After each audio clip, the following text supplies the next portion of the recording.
Alguém tem dúvida que ele está aqui presente? Não, né? Bom, Maurício, agora é com você.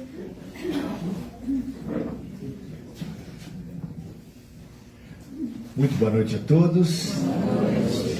Muito boa noite para o nosso mestre, muito boa noite para os nossos alunos. Muito bom. Nada mais importante do que, nesses tempos que a gente se sente tão esgotado, saber onde é o posto que abastece o carro, entrar e abastecer. Quem não sabe onde é o posto ou não sabe abastecer, o carro para no meio do caminho. O carro de vocês está parando? Pois é. E a fonte de todo bem qual é? O Espiritismo, não é? É? É o cristianismo? É a Umbanda? É o evangelismo? É o catolicismo? A fonte de todo bem é Deus. E Deus não é exclusividade nem propriedade de nenhuma religião humana. Por favor. Por favor. Senão a gente vai errar o mesmo erro. Errar é humano, mas repetir o erro, pelo amor de Deus, né? Quando o Espiritismo surgiu na Europa, tinha esse dogma da Igreja Católica: fora da Igreja não há salvação. Os Espíritos sugeriram, e Kardec incorporou, é fora da caridade. Então não é uma instituição humana que aprisiona e que detém os direitos de Deus. Como assim? Será que a gente vai errar o mesmo erro? Chega, né? Vamos nos dar o direito de errar erros novos? Vamos lá.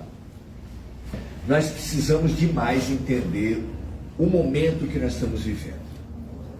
Os espíritos insistem em falar da transição planetária. Compreender isso é muito importante. Jesus, há 2000 anos, já previa o que ele chamava de fim dos tempos.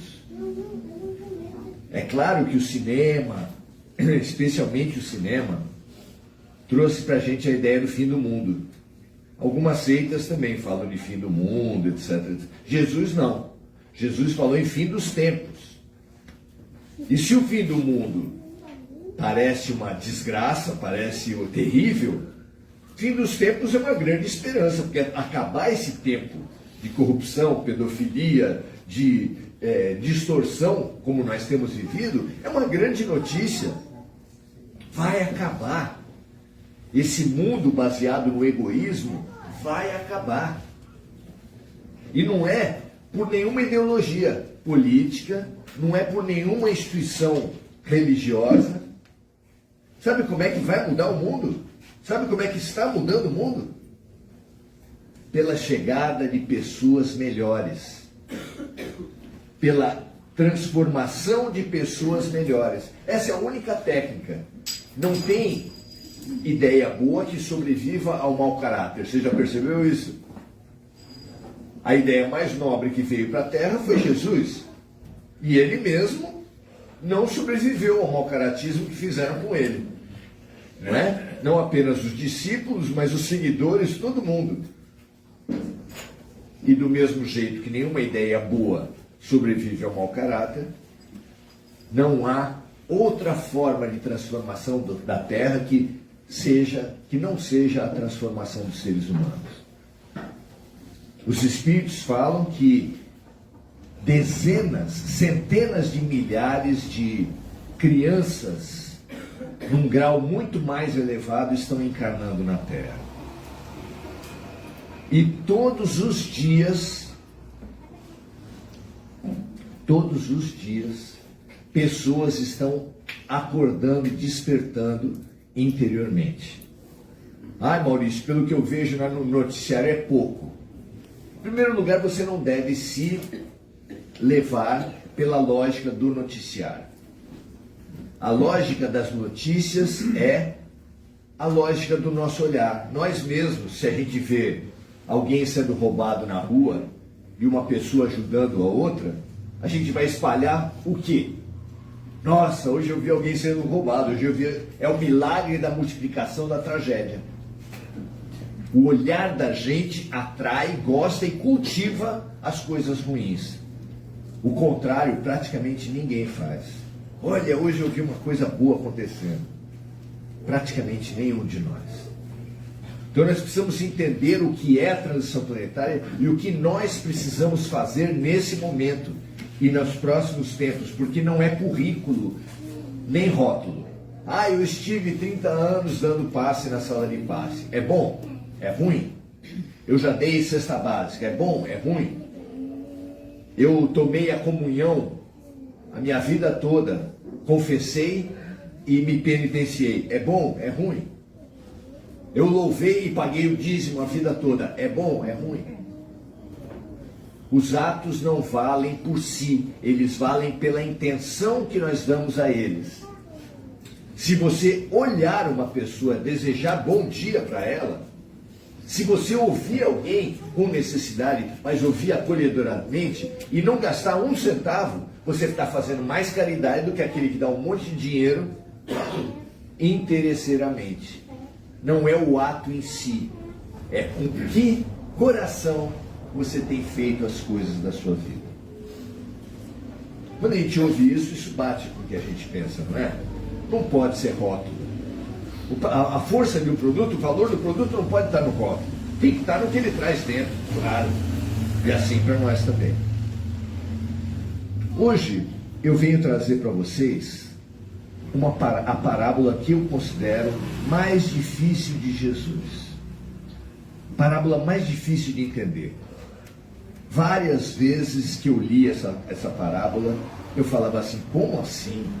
O que Jesus está querendo dizer com isso?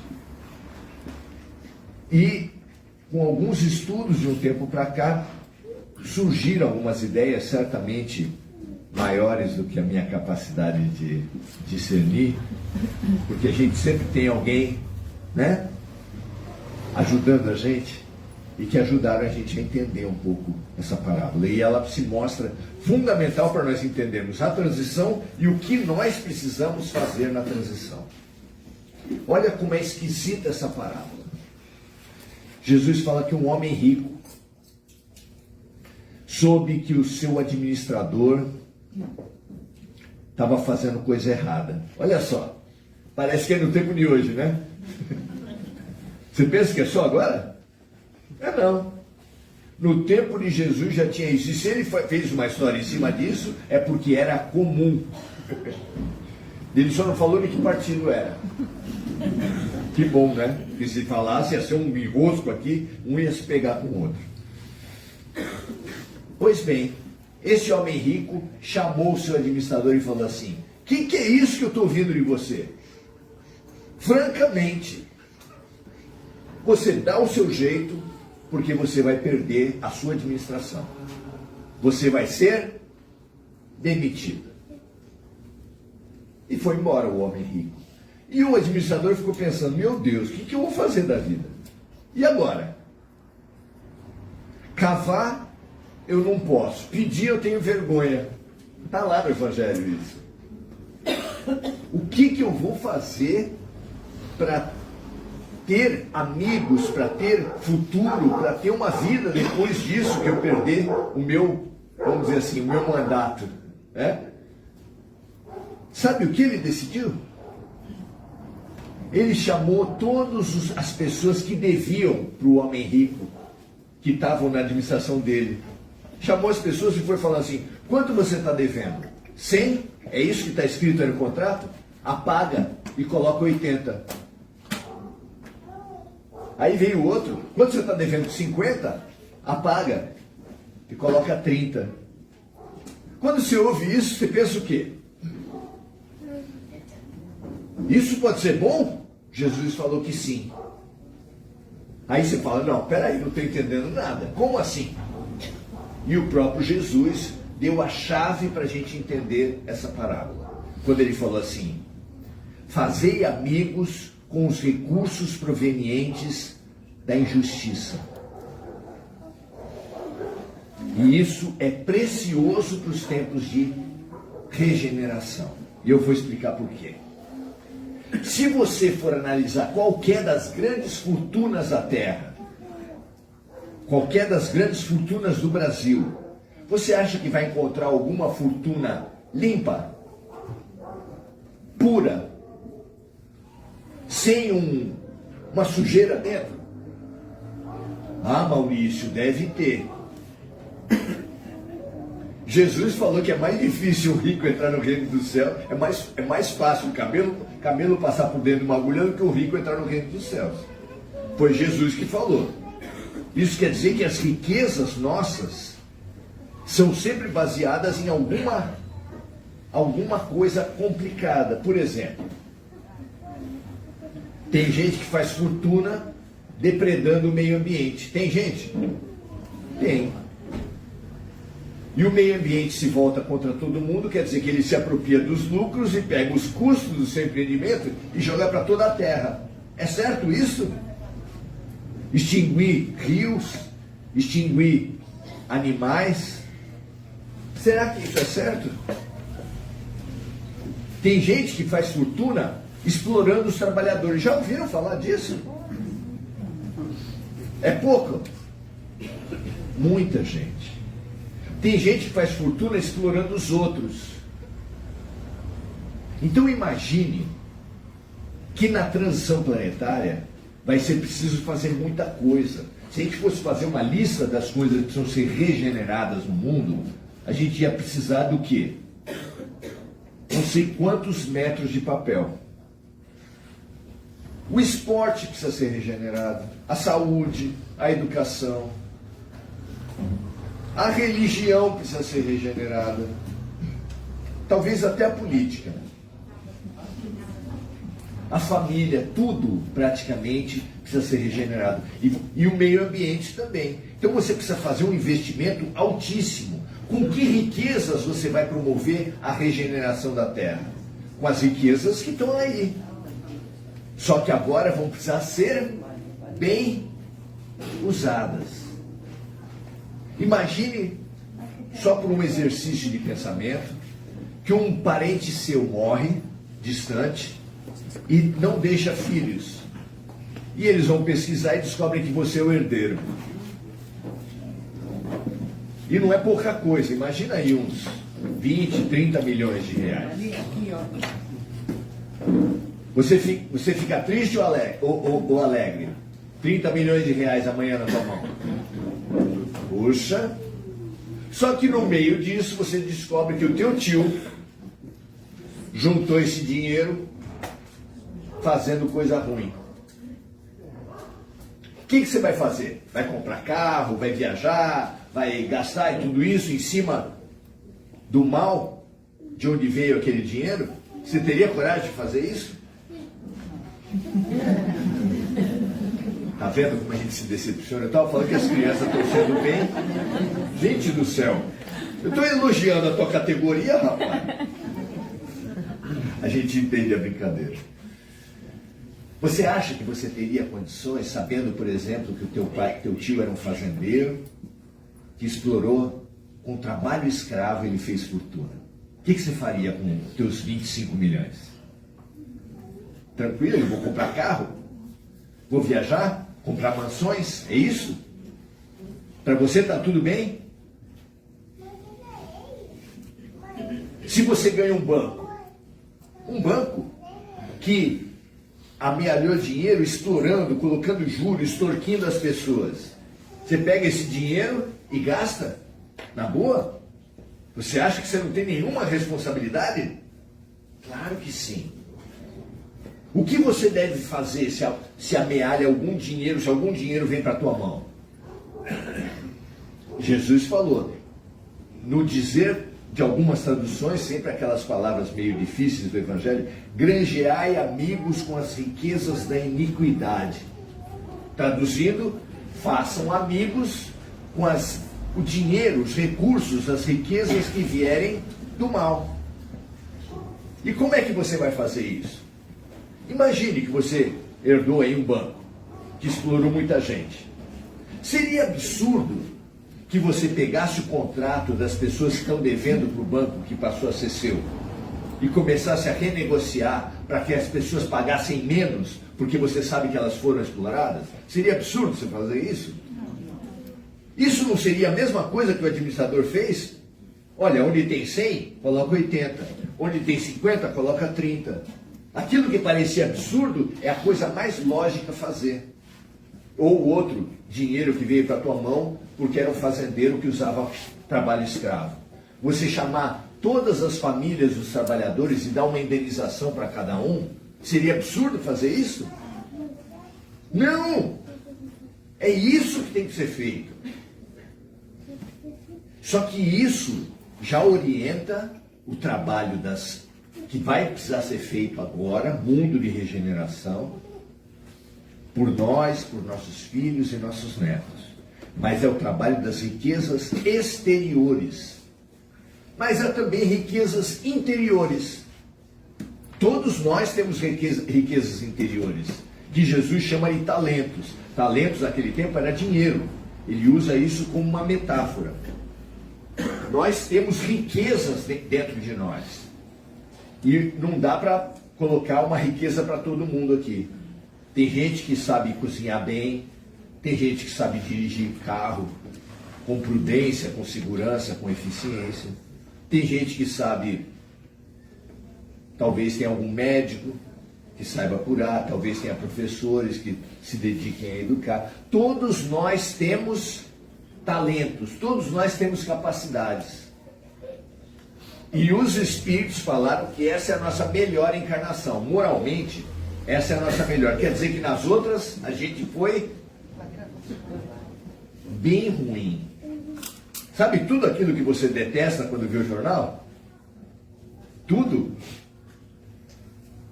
É tipo a música do Raul Seixas, né? Eu nasci há 10 mil anos atrás. Só que ele não fala o que ele fez há 10 mil anos atrás. Os espíritos falam que nós fomos um cão chupando manga. Nós fizemos tudo de muito ruim. Por isso é que Jesus falou: apenas quem tiver sem pecado que atire a primeira pedra. Você gosta de julgar os outros? Gosta de apontar o erro dos outros? E você? Será que você é tão limpo e puro assim? Isso quer dizer que as habilidades que nós desenvolvemos e trouxemos de outras vidas para cá podem muito bem e tendem, é quase certo que elas foram geradas para o mal, para a iniquidade.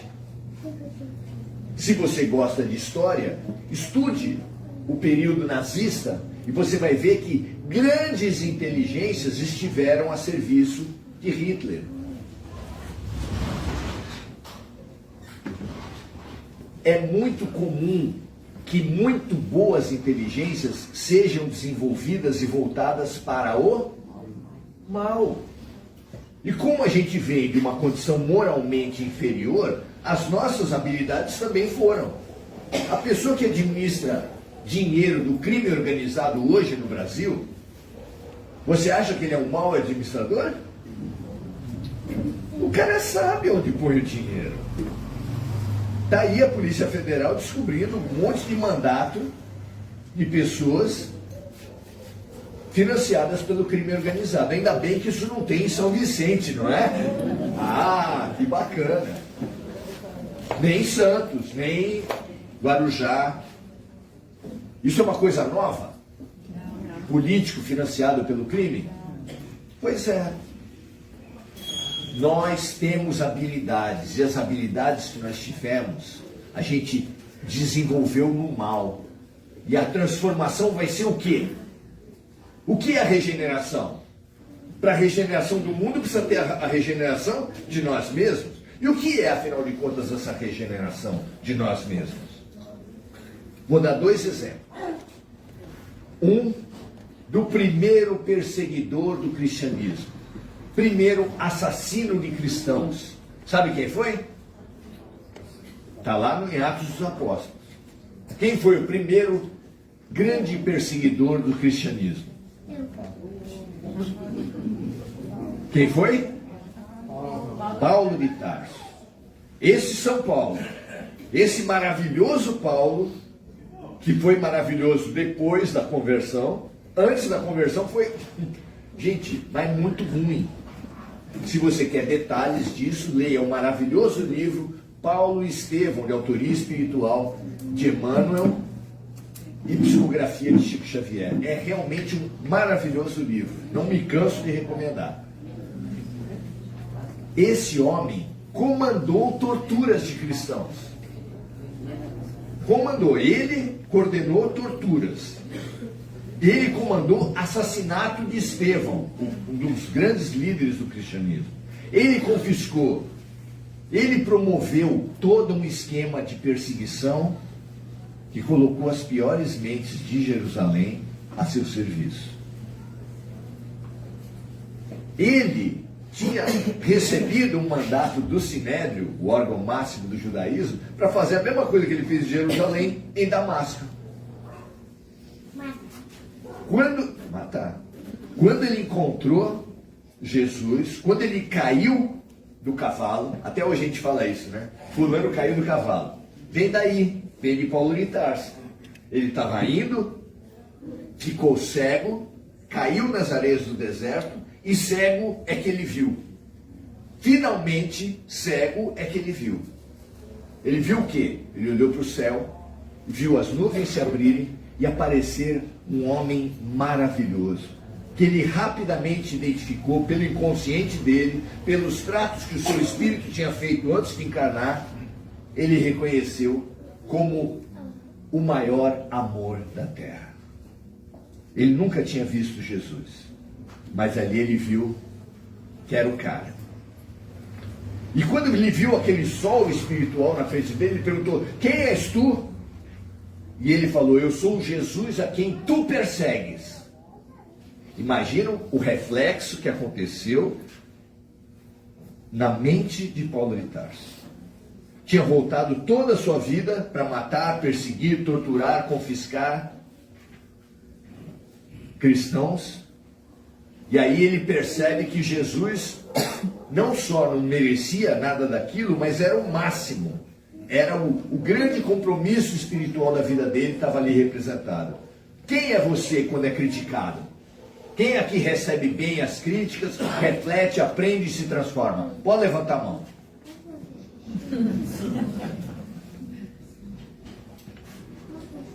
Vamos aprender com Paulo de Tarso? Porque tem gente que quando erra, erra metendo os dois pés na jaca. Mas tem gente que, essas pessoas, às vezes quando acertam, acertam muito. E Paulo de Tarso era desses. Quando errou, errou muito. Quando acertou, acertou demais. Mas qual é a atitude dessa pessoa intensa, que quando acorda para o erro, busca o acerto? Quando ele percebeu o tamanho do erro dele, eu não sei vocês, mas muitas pessoas, quando são pegas em erro, começam a achar justificativa. Ah, minha mãe não me amava o suficiente. Sempre só vai para a mãe, né? Claro. Se você gosta de astrologia, você vai falar: ah, os astros não eram favoráveis. Se você se esconde pela política, você pode falar: ah, o mandatário daquele tempo era isso, isso e aquilo. E sempre tem um mandatário, isso e aquilo, para você se explorar. O meu marido, a minha esposa não me amava o suficiente. Meus filhos não me compreenderam. A gente arruma desculpa para tudo. Paulo de Tarso fez uma pergunta para Jesus: que queres que eu faça?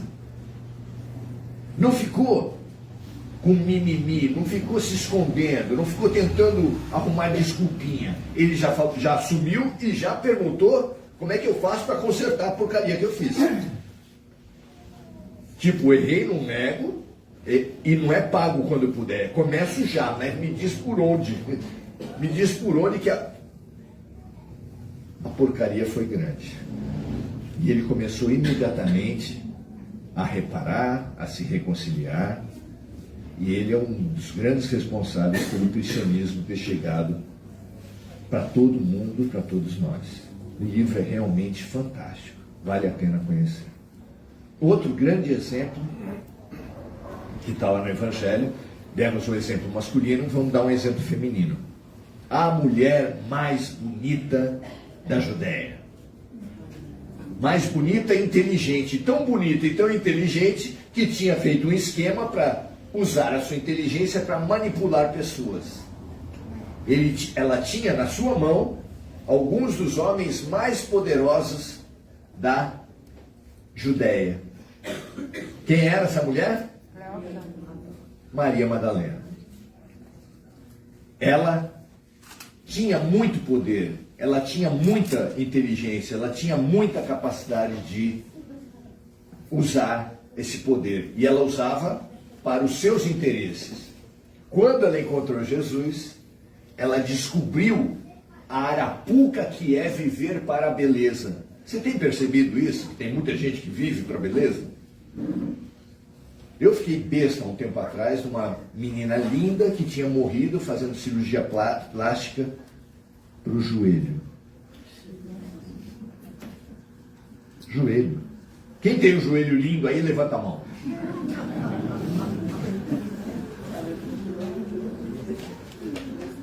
Morreu pelo joelho. E eu fico bobo com isso. Acho que não sei quanta cirurgia eu vou precisar para melhorar meu joelho. Ela usou a beleza dela, para divulgar o Evangelho. E no livro, um outro livro psicografado por Chico Xavier, fala que depois que Jesus morreu, ela sacrificou a sua beleza, sabe como? Pregando o Evangelho para os leprosos. Hoje, essa doença é conhecida como mal de Hansen. E é uma doença que deixa manchas roxas muito fortes e que, não tratada, faz pedaços do corpo caírem, atacando diretamente o quê? A beleza, a aparência das pessoas.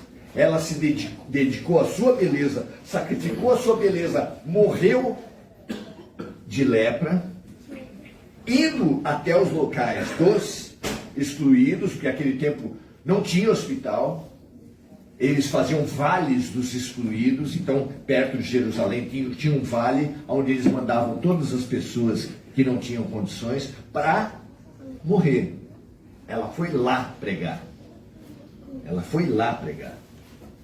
Nenhum dos apóstolos, nenhum dos discípulos foi, ela foi. E sacrificou a sua beleza para fazer esse trabalho. Não é bonito isso? Isso precisa fazer com que nós pensemos: que uso eu tenho dado para as minhas habilidades? Porque as nossas habilidades, grande parte delas vem do passado. E vindo do passado, vem do momento em que você era moralmente, espiritualmente, menos iluminado, menos dotado do que é hoje, menos lúcido do que é hoje. Ou seja, você aprendeu as suas capacidades fazendo o mal. Quando Jesus fala granjeai amigos com os recursos que vêm do mal, são também os seus recursos internos. Para o que você tem usado? Vamos olhar pela humanidade primeiro. Tem gente que usa música para propagar ideias ruins? Não é pouco. Tem gente que usa Deus nas religiões para fazer coisa ruim. Tem gente que usa a ideia do bem comum para iludir as pessoas, conseguir voto e fazer esquemas. Tem muita gente usando mal o seu talento. Nós precisamos perguntar para nós, porque é fácil apontar para os outros. Você tem capacidades? Se alguém aqui tiver na ilusão de que não tem capacidades, essa pessoa está querendo fugir da responsabilidade. Todos, absolutamente todos nós temos capacidades. Quais são, eu não sei dizer. Mas uma pessoa que sabe consertar computador, uma pessoa que sabe tocar violão, uma pessoa que sabe cozinhar ou sabe ser auxiliar de cozinha, uma pessoa que sabe lavar banheiro, tem talentos. Uma pessoa que manda no seu tempo. Quem manda no seu tempo? Você já se percebeu gastando tempo com bobagem? Vendo televisão aos domingos e falando que perda de tempo? Se já aconteceu isso com você? Nós estamos perdendo tempo. Nós estamos perdendo as oportunidades. Nós estamos usando mal os talentos de Deus. Especificamente, eu não tenho nada para apontar para ninguém, porque eu também estou na mesma vibe. Agora, No geral, é uma análise que você faz individualmente, no que eu sou bom, o que eu poderia usar para o bem. Eu não sei dizer, esse é um exame de cada um, mas você tem capacidades e você pode movimentar essas capacidades para usar, para ajudar para alguém. É possível fazer isso. Tem ONGs, tem igrejas e tem muitos trabalhos que você pode fazer por sua conta. Por sua conta. Você já deve ter visto reportagens. Outro dia estava passando uma reportagem de um pessoal que sai para a praia para catar micro lixo. Ai, que bobagem, pelo amor de Deus, catar lixo na praia. Não tem pessoal da limpeza urbana? Tem, mas eles não conseguem limpar, eles não têm como limpar os lixos muito pequenos. Eles passam varrendo e tiram o grosso, como se diz. Mas bituca de cigarro, aquele lacrezinho de lata de cerveja, de refrigerante. Nós podemos fazer muita coisa. Eu sempre fui um revoltado, sou vicentino, sempre fui um revoltado por não ter um programa municipal de arborização. Sempre falei muito mal. Ai, que absurdo, que absurdo, que absurdo. Uma vez, fazendo as minhas orações, veio uma vozinha na minha cabeça e falou assim: por que você não faz nada? Porque eu falava assim: o prefeito não faz nada, os deputados não fazem nada, o senador não faz nada. Aí ele perguntou: por que você não faz nada? Aí fui caminhar com a minha esposa, que para minha alegria, nesse caso é engenheira agrônoma, né? A gente saiu ali da Saldanha da Gama para o Itararé, e na junção da Saldanha da Gama para o Itararé tem uma árvorezinha desse tamanho assim. Era um ipê amarelo. E estava amarelinho naquele ano. Uma beleza. Ele tinha umas 30 vagens, todas maduras. Tão maduras que elas já estavam abertas, já tinham soltado as sementes. Mas tinha duas que estavam boas ainda. A gente recolheu com cuidado aquelas duas, que as sementes estavam saindo, e recolheu, selecionou as sementes dali. Era muita semente, não dava conta. 2 de 30 não dava, era muita coisa para a gente. A gente deu 30 para o Horto Municipal de São Vicente, então 30. Uma vagem inteira para o Horto Municipal, dava 100 e poucas, e cultivamos em caixa de leite, deu 130 árvores, e a gente distribuiu pela internet. Umas 20 a gente plantou na rua, não ficou nenhuma. Não ficou nenhuma. Mas as que a gente distribuiu para os amigos, depois eles vão postando fotos, né? Olha só como é que está a minha, olha só como é que está a minha. Você vê aquilo e fala: nossa, é um milagre de Deus. Só as 2 vagens já é um milagre de Deus. Porque é uma abundância de recursos. Você fala: eu não tenho recurso. Como não tem recurso? É uma abundância, é muita coisa. Imagina se a gente tivesse pego 30 vagens. O que a gente ia fazer com tudo aquilo? Não ia ter como. Não ia ter como. Há uma abundância de recursos enorme. Olha a tua vida, olha as tuas capacidades, olha o que tem por aí que você pode ajudar a fazer. E as suas capacidades não vêm só do que você sabe fazer, vem também das sombras que você venceu. Pouca gente te fala que uma das maiores capacidades que você tem é justamente da sombra que você venceu. Se alguém aqui foi alcoolista, ou é alcoolista em abstinência, e conseguiu ficar esse tempo todo em abstinência, você pode ser fantástico para orientar outros alcoolistas. Se você praticou um aborto, e não são só mulheres que praticam aborto, às vezes a responsabilidade maior é dos homens, que pressionam, que financiam, que receitam. Um amigo que receita, uma amiga. Você pode ter uma capacidade única, mais que assistente social, mais que psicólogo, para ajudar pessoas que estão ali naquela pressão, naquele olho do furacão, todo mundo pressionando. Às vezes são meninas de 12 anos de idade que estão grávidas, mulheres que foram abusadas, foram estupradas. É uma decisão terrível, uma decisão difícil. E quem mais pode ajudar do que quem passou por isso e até tomou a decisão errada? Você entende? Se você foi preso, você pode ajudar muito Jovens que estão na ilusão de que não vai pegar nada, comigo não pega nada, eu sou esperto. Você pode ajudar muito as pessoas com as suas habilidades, com as suas luzes e com as suas sombras. Todos nós somos ricos e não pouco. Somos muito ricos. E se Deus colocou a gente aqui na Terra, é porque a gente tem capacidade para ajudar alguma coisa, ajudar alguém, ajudar de alguma forma. Como é exatamente, eu não sei, porque eu sou colega de classe, eu não sou professor. Eu estou aqui para papagaio, porque uma das minhas habilidades é falar, claro. E estou tentando usar da melhor maneira possível. Mas, evidentemente, eu estou nesse exame. Para que eu presto mesmo? Para que tu presta? E essa é a melhor religião. Essa é a religião de Deus.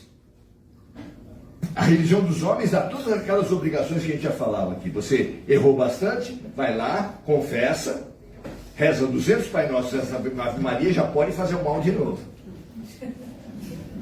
Ou então você faz o mal, paga o dízimo, louva bem alto, porque não sei porque tem que ser bem gritado. Se não for gritado, acho que Deus não ouve, deve ser deficiente auditivo. E você está pronto para errar de novo. Vem aqui no Espiritismo e também ouve uma musiquinha, ouve até a palestra, né? Toma um passe e sai daqui com a ilusão de que melhorou. Melhorou moralmente quem fez isso? Pensa, minha gente.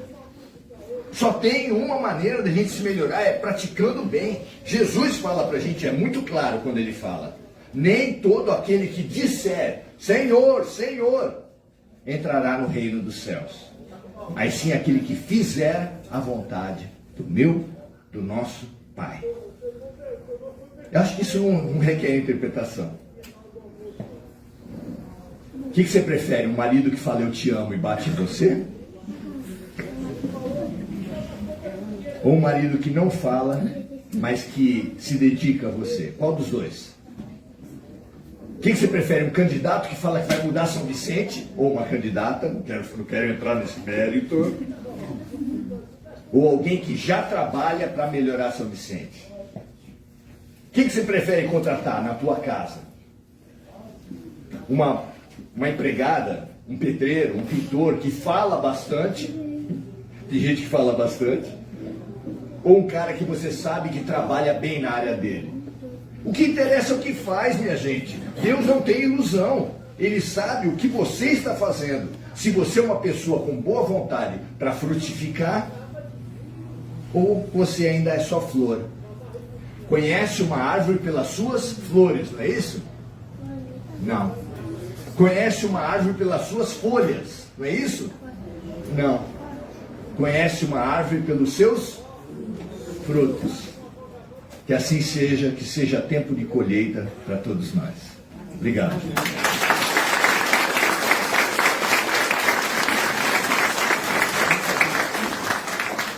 Fazer uma propagandazinha. Nós temos livros que a gente perguntou numa roda mediúnica de que autoria espiritual vem, porque vem muito fácil. Mas eles falaram que o nome não interessa, então eu pus o meu mesmo. Os livros estão sendo 100% doados, não é renda líquida, é renda bruta para projetos sociais nesses últimos meses para o Rio Grande do Sul. Minha mulher é gaúcha, temos amigos lá e eles sabem os programas sociais mais interessantes, sem perda, sem desvio, que infelizmente tem bastante.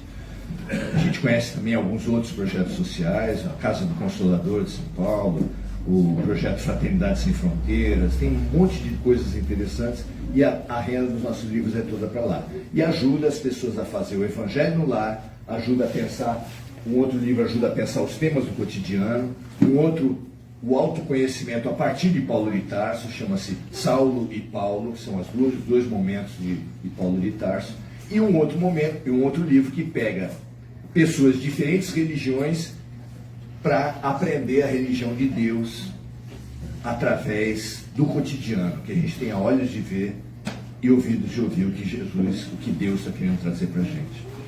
Se tiver algum interessado, a gente gente agradece. Muito obrigado.